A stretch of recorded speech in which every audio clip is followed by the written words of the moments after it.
Welcome to another episode of Rose Resource Room. Today, I have a special guest with me today, Leslie. Welcome to the show. Thank you so much for having me. It is my pleasure. How's your heart today, Leslie? Oh, that's a very, wow, that's a great question. My heart feels full. Mm, Um, I've had a really good day in the sense that it's one of those days where I've gotten to really slow down because I don't have a lot of outside engagements outside of the house. I have a couple of appointments that were canceled. And because I am slow, I have felt I've been able to enjoy my children. I keep finding myself trying to like pull them back to do work with me, but they're just like running around outside, doing things outside. But I've been able to feel so relaxed about that because I have time. But I also, my heart is just full in this season because just friends and friends of friends going through things that my kids and I have been, and my husband, but I sit down intentionally with the kids in the morning and we have our prayer times. But we've just been praying about and just heavy things, around the world and mm. in family members we know. So I feel full, but like not for bad reasons, just all the emotions. Do you know what I mean? Oh, that's really, really sweet. Thank you for sharing that. Yeah. So, I think we can start off with intros because you and I have just had a few interactions over email. Hmm. I'll quickly share how I even found out about you. So I attended the HSLDA conference in Nashville in September. So that's the Homeschool Legal Defense Okay. Hmm. Association. And I'm like, well, I'm in Nashville. What else is happening here? And then I found out that there Oh. was going to be a conference that you were speaking at. And at the moment, I hadn't heard about like anyone and like any of the speakers. And I'm like, where have I been all my life? Like these people, obviously everybody knows them, right? So I started doing some research and I went down the rabbit trail. I'm like, oh my gosh, who's this Leslie person? I need to meet her. And I was just so intrigued about like whatever I saw at like 2 o'clock in the morning. So who remembers what it was now, right? And I'm like, I need to meet her. So here we are. I'm a mom of three. My husband and I have been married for 11 years. We have three boys. They are 10, 7, and 19 months. So we have a Mm. pretty full house and we've been homeschooling since 2022. So tell me about you. Start off with you, Leslie, the woman, before you get into all your Hmm. titles of mom and wife and all this stuff. Like what Sure. was exciting for you prior to having children? Okay, so yes, my name is Leslie. My family, we currently reside in Central Florida, but I am originally from New York. That's where I was Okay. born and raised. And when I was living there and I was single and just living my life, I was a teacher and I was in education and I have been in the world of education for a long time. I've always loved children. I love teaching children. I love seeing. I used to joke around when I was in my 20s and say that being around a group of kids was so much more comfortable than being around a group of adults. I don't know. I've grown up since then, but still, I still have that. I'm just drawn to children that way. Yeah. Um, and then later on, I also got into graduate teaching, teaching teachers, and just I realized that I just like helping people.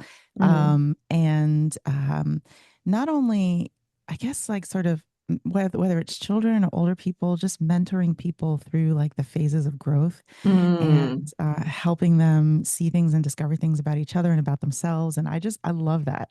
And so that's sort of been like a theme in my life. But then when my husband and I had children, actually, we talked about homeschooling before we had children. And Really? we moved from New York. We were both from New York. We moved from New York to Central Florida. And when I was looking for schools to teach in, I wasn't really finding anything that excited me at the time. I taught in a very specific kind of school environment in New York. And then when I realized what the educational scene was in Florida, we were like, oh my gosh, when we have kids, we're just going to create this on our own. We're just going to homeschool. And Jordan, my husband was like, I have no problem with that. That's great. And so, and we've added on more reasons since then why we homeschool, but that was like the talk before we even had children. And so now we have four children.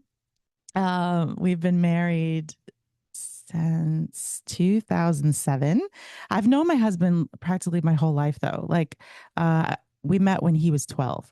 So like Aw. it's hard sometimes struggle with how long we've been married. So I'm like, I don't know, been together Right. forever. Um but we have four children now and It's fun. We've always homeschooled. So my daughter, she's in high school now, and gosh, I mean, like she doesn't know any other school setting. That's my oldest. And my youngest are 10-year-old twins. Oh, nice. Yeah. Okay, that's very, very sweet. I missed something. You have 10-year-old twins, you have a daughter in Hmm. high Yes. school. And a 12-year-old son. Okay, that's why I'm like, wait, the math is not Yes. right. Yes. Sorry. Oh, I didn't mention the middle child. He'd be horrified. I was gonna move on. I'm like, no, I can't move on. There's someone missing. Someone didn't get counted for. Got you. Okay, understood. I love hearing stories like when people like, yeah, I was a teacher, and then I'm like, if you're a teacher and you're homeschooling, everybody needs to be, right? So that's interesting. But you actually plan to do it even before like having any Hmm. experience or anything. Hmm. That's Yeah, for awesome. sure. Yeah. Awesome, awesome, awesome. So, I read a quote that said something to the effect of, how does the quote go? Like an expert is a man who made all the mistakes in like a narrow field, right? Mm. And I'm sharing that for two reasons. One, I'm a productivity coach, and all that means is that I've grappled with productivity post marriage. I'm like, okay, who are all these people calling me mom? Like, everybody is trying to get something from me. I have all these goals that I had prior to getting married. How do I get myself on my to-do list, right? Hmm. And I had to actually redefine productivity to include Hmm. wellness and self-care and like all the things, right? So Hmm. the reason I'm sharing that is because you wrote a book called The Joy of Slow, and I want to hear Hmm. the backstory. Like before you started Hmm. to slow down, like Hmm. what even got you to that? Hmm. Oh yeah, because I had to make all the mistakes. But you know what? I've really one of the things that I talk about in the idea of slow is that it's slowing down to find balance, aligning your life with meaning and attaching your activity with what you value and Mm, enjoying the process of it all. And one of the reasons why is because the process is imperfect, but that's what generates the growth. Like the growth is on the other mm, side of that. So we are sometimes always so concerned with achieving like some sort of like balanced ideal or perfection in our lives without realizing that um, the process is the whole point, like mm, so we have to fail. We have to have challenge. We have to, those are the things that teach us. They teach us things about ourselves. They teach us what not to do. They teach us, but those are growth moments. And so, the backstory is like finally coming to this aha moment of like, what is it that really captures what I want out of this homeschool experience? How do I get it? How do we get there? All of these moms that I talk to, all these moms that I meet, it's not about what's your homeschool philosophy or what curriculum do you use. It's not about that. It's like, no, we just need to slow down. We need to slow down to see ourselves better, to see the experience for what it is, for what God wants it to be. We need to see our children, like really see them. We're so busy a lot of times doing things for our children that we don't even see them. We just think we're mom, we're handling it all. And I just think we have to slow down and be willing to fail. We have to mm. slow down and say, it's okay that I don't know and I'm figuring this out. Like that's what I'm actually slowing down to do. So Wow. I'm being productive. Wow. It's a good thing. It's so it incorporates like the good and the bad, the hard and the easy, the difficulty, the challenge, all of it. It's all good. It's all beautiful. It's all meant for our growth, for God's glory, goodness. It's all good. Okay, that is some serious perspective, and I am so convicted because you said something about, you want to make sure that what you're doing, your actions align with your values, right? And like I feel Mm. like everyone goes into like, okay, this is my why. I want to do this because A, B, C, D, E. And then you're like, okay, now let me get to work, but it doesn't necessarily match up, right? And Exactly. I've definitely been there where I'm like, okay, I want to be able to show my kids the practical side of it, right? Like, who wants to learn about an apple from a piece of paper? Let's go cut an apple. And then Hmm. and the kids are like, "Can we do science?" And I'm like, "Oh, skip." Like the same thing that I said that I was doing this for, I'm Hmm. skipping over, or like Right. the art and the nature. And I'm like, "Yeah, let's Hmm. go out. We need to get some fresh air." And then I'm like, "Well, let's get all the stuff done and then we'll go out." And I'm like, "No, why can't we do the Mm. things in the fresh air, right?" Like, Exactly. And then, a lot of times what happens a few years in, and what do moms say? this is not homeschooling is not fun. I'm not, this is not a joyful experience. It kind of feels like drudgery. It's like, I don't know, it feels boring. It's not. And then you're Mm, like, well, why? Well, the thing is that when you are actually doing things that you already find meaningful, those have value intrinsically. mm, So it produces joy. So of course things of course you're tired and burnt out because when people are working like it's work but they're working towards things that they highly value, it's life-giving. So they actually, it's not to say that they don't need times of rest, but they're not sitting there complaining most of the time, right? And so yeah, it's true. Like I think we struggle as humans to really align the things that we do with what we value because we can think something is a good idea all day, but if we don't attach action to it, then where does that really get us? That doesn't really get us too far. You can say I really love when my children pursue their interests. So I love when they go after things that they want to learn. And then you never let them do it, or they say, "Oh, mom, can I do this? Or can I have time to do this?" And you're like, "No, no." Like the example that you just gave, which is the better science option. And then you're like, "No, scrap it, scrap it, scrap it," because it's like it just feels easy in the moment, versus intentionally carving out time for that and saying, "No, I know I value this and I'm putting action to it." If that feels good to do. so you talked about like how things don't add up, and it's because we recreated school in the home, and then we're wondering like why it's not working, right? And I hmm had to start moving away from the word homeschooling for that very hmm reason. I'm like, I'm not homeschooling. hmm We're doing home-centered education, or we're doing world hmm schooling. Like I don't even hmm want to use the word school anymore, right? So I had to hmm try to move away from all that because when I first started, I was like, what am I doing to my kids for 8 hours? Okay, here's the desk, here's the that, and I'm like, I don't hmm need 8 hours because hmm I don't have 45 kids. I don't have 27 kids in my class. If they get the hmm concept in 10 minutes, then hmm great. And that's hmm what I know logically. But then sometimes hmm I'm still like, let's just do one more problem. And sometimes sometimes language really does mess us up and the definitions that we have associated to things. So letting that go sometimes really is very helpful. Because a lot of times when you are at home with your children, right?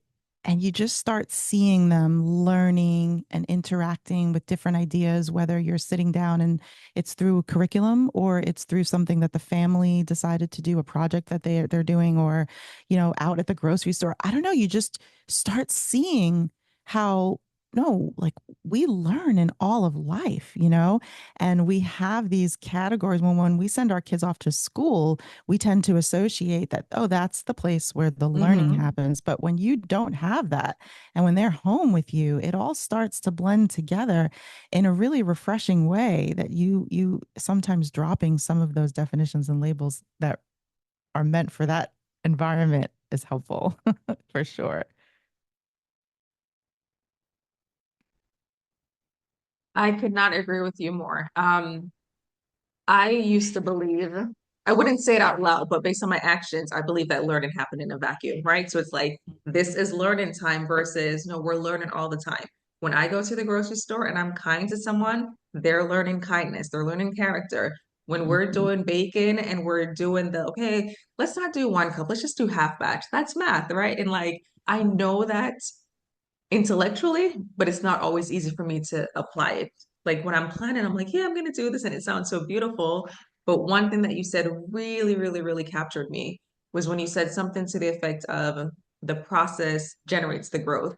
And I'm Mm-hmm. like, stop telling me to trust the process. Stop telling me to enjoy the process. Like, I want to follow the flow. I do, but what time does the flow start? It's like that's my personality. Like, I need to know things, and I'm Uh-huh. like, so checklist oriented, but I really want to be that person who says, all right, kids, let's just forget the schedule today. This is what we're doing. Or let's let's go down that rabbit trail. Like it's not like my things are timed. It's not like I say, okay, we have 20 minutes for this and 30 minutes for this. But Mm-hmm. sometimes, they want to go deeper, and that's where the learning is happening. That's where you capture them and they're interested. So Mm-hmm. let's go down that rabbit trail. Yes.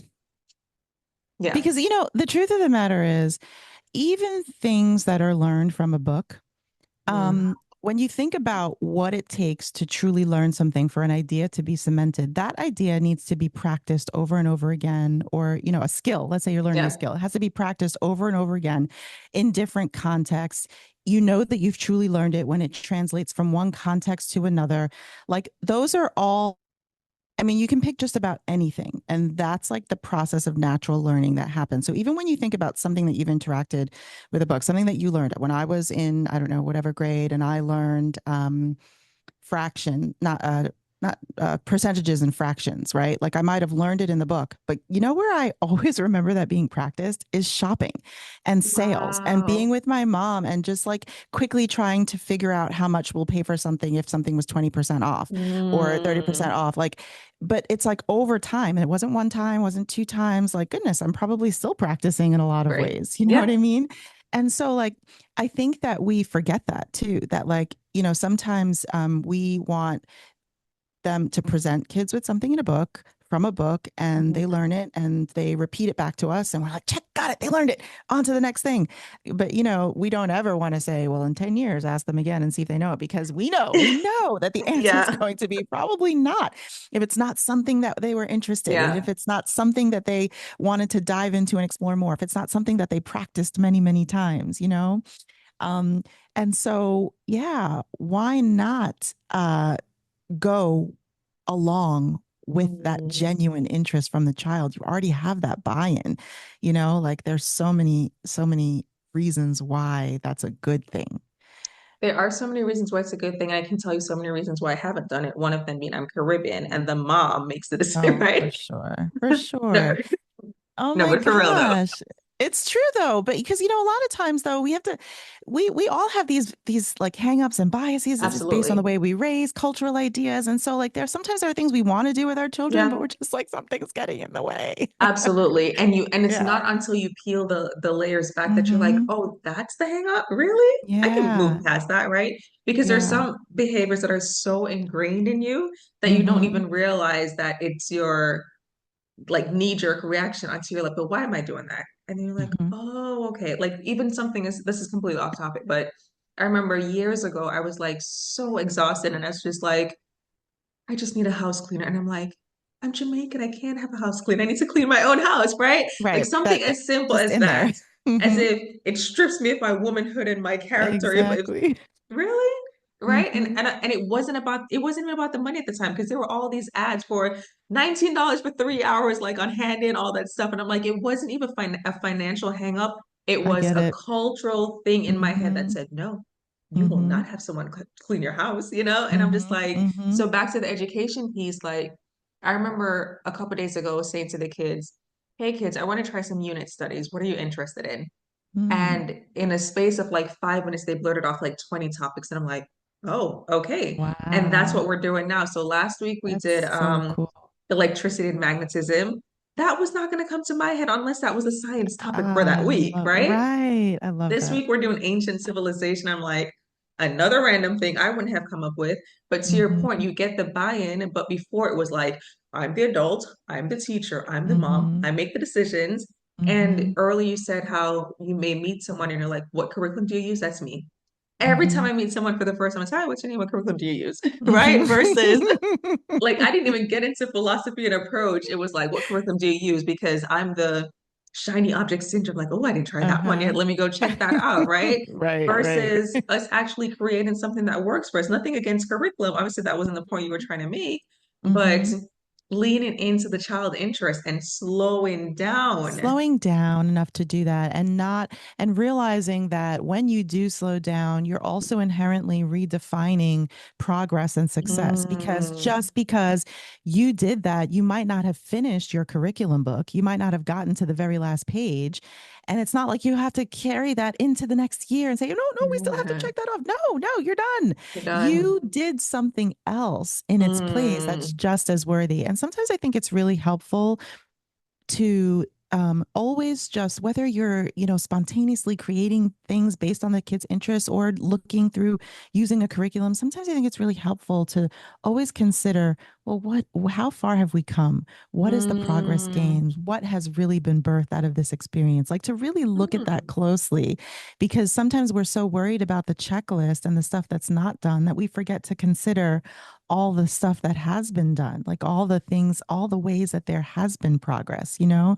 And there has. I do evaluations.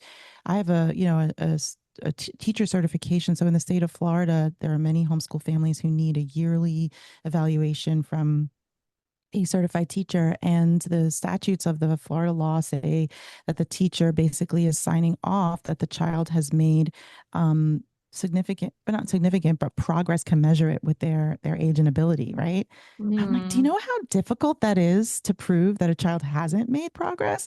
Like, it's actually harder to prove the Oh, opposite. wow. I like that. But most people are so nervous about it. And they're like, are you going to tell me that we've done enough? It's not about how much you're Mm. doing.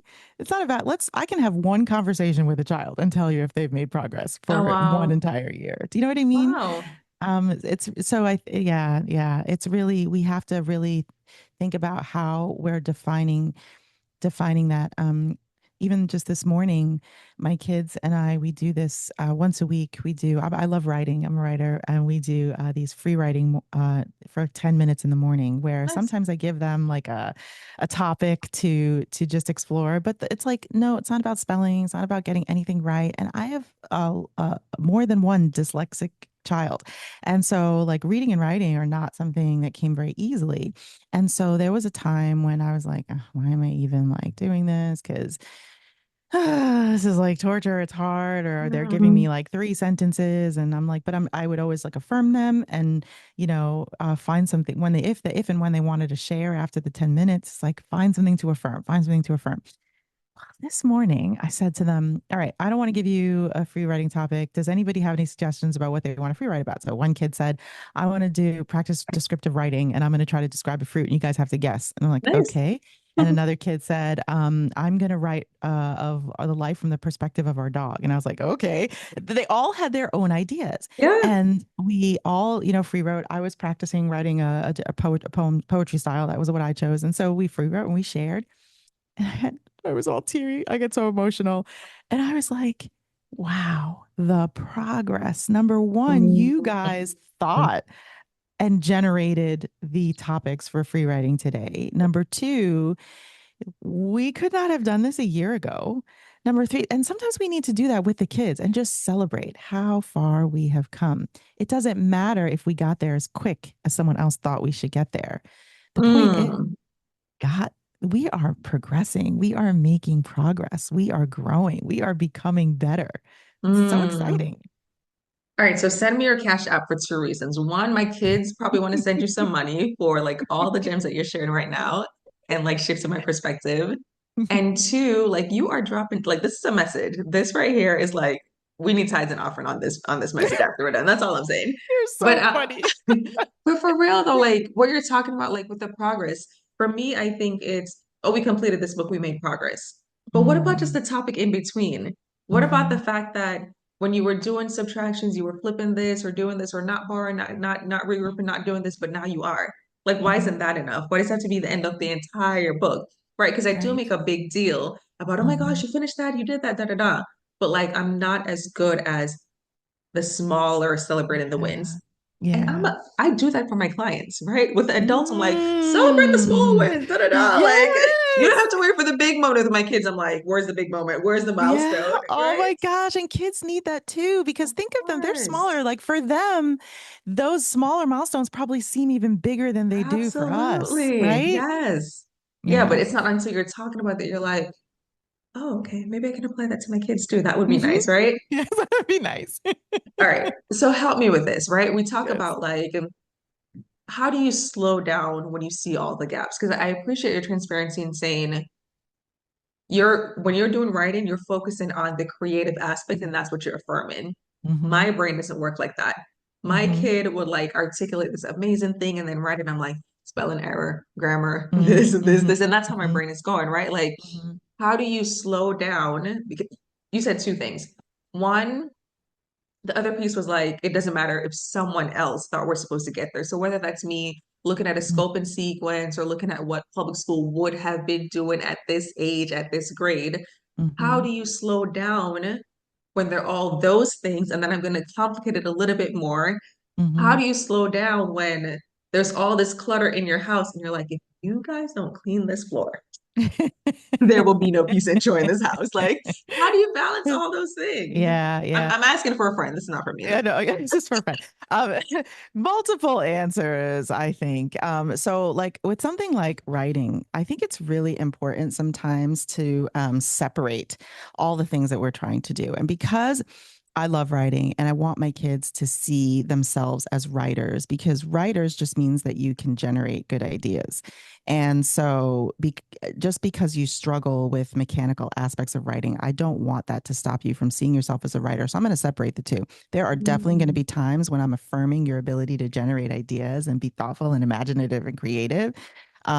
And that has nothing to do with how you translate that onto paper. So I need to separate that. And at other times, then we can pick small moments to work on the mechanics of it and things like that. But I'm never going to stop celebrating and separating that for you because I don't want you to. So many kids hate writing, don't see themselves as writers simply because it's the mechanics of it is hard. But they're really two separate things. So there's that, and there's that inside of so many different things, not just writing. Um, I think with gaps, learning gaps, mhm, the gaps are inevitable. And I think we need to reshift our mind on how we think about gaps. We all have learning gaps.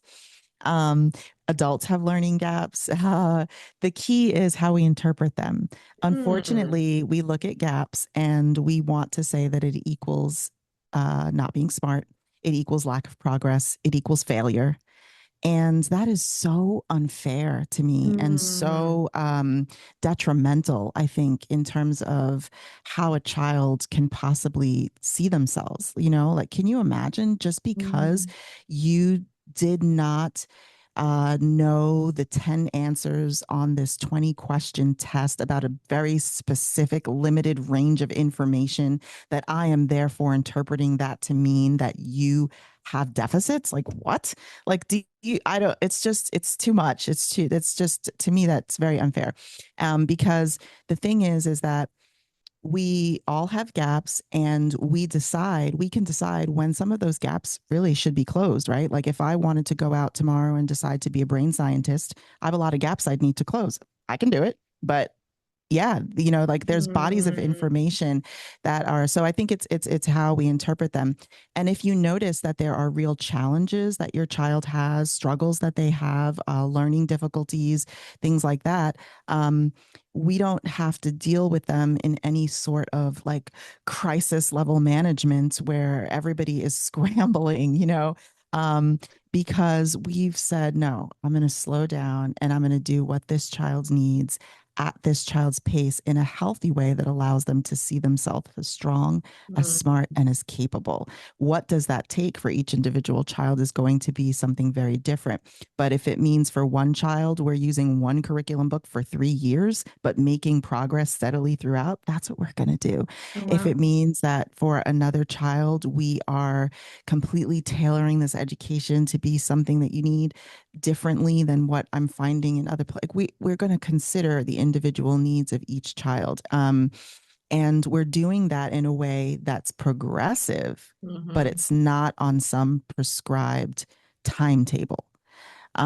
Because have trained ourselves to believe that we have to translate a certain body of knowledge between the ages of 0 to 18.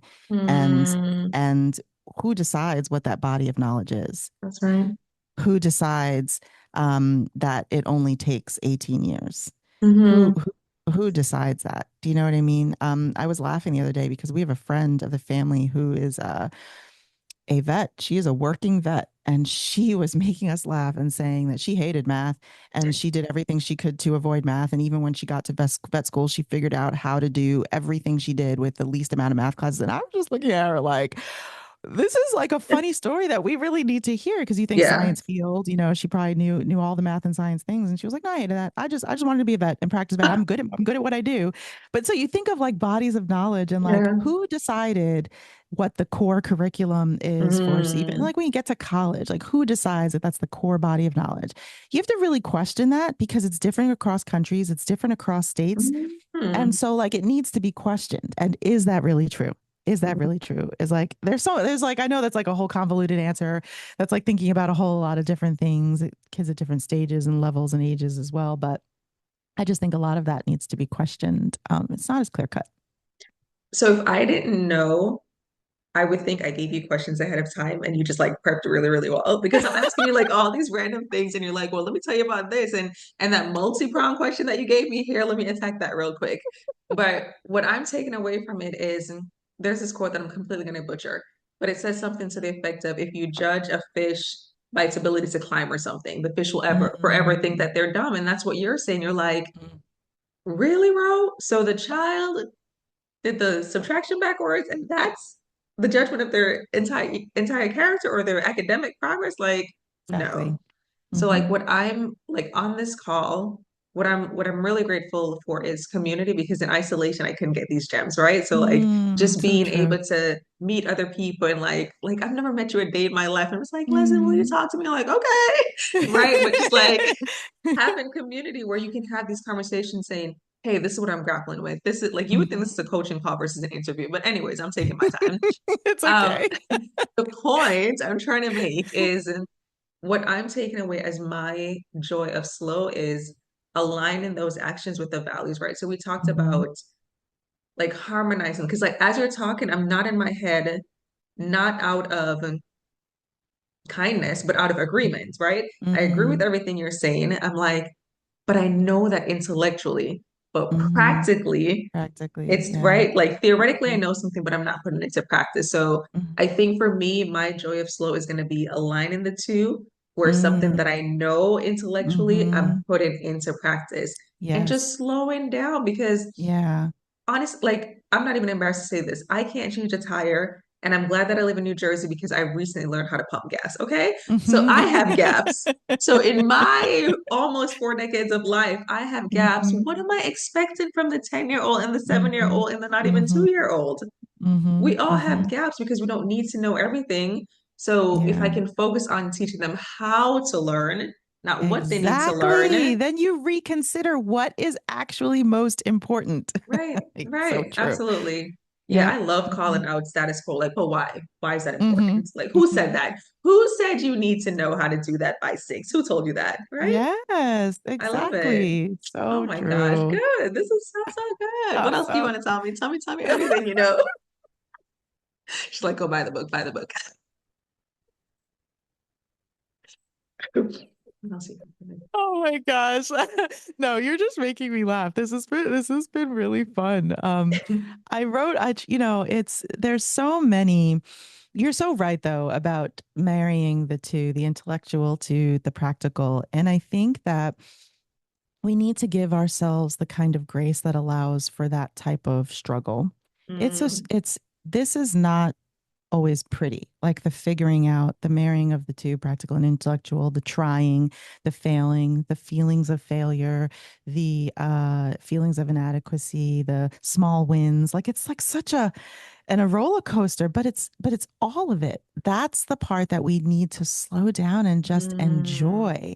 I had a mom the other day tell me that she homeschooled 7 children, and there was like a 4 or 5 year gap between the first four and the last three. And so her older four always joke how their homeschool experience was nothing like the younger three.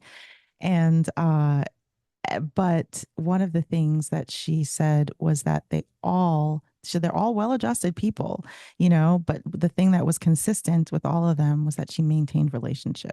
And I was like, mm. now that's a word That's because major. yeah, how about we talk about that, as one of the like important things. Yes, learning how to learn, how to maintain healthy relationships, to maintain a healthy attachment to that child, to be well connected. So many mom friends of mine who are now graduating their kids, and it's like, oh my gosh, my kids are in college now. Like I've done it. What? the things that they're like, wow, these were the most important things. They are never the things that they said were most important when they first started.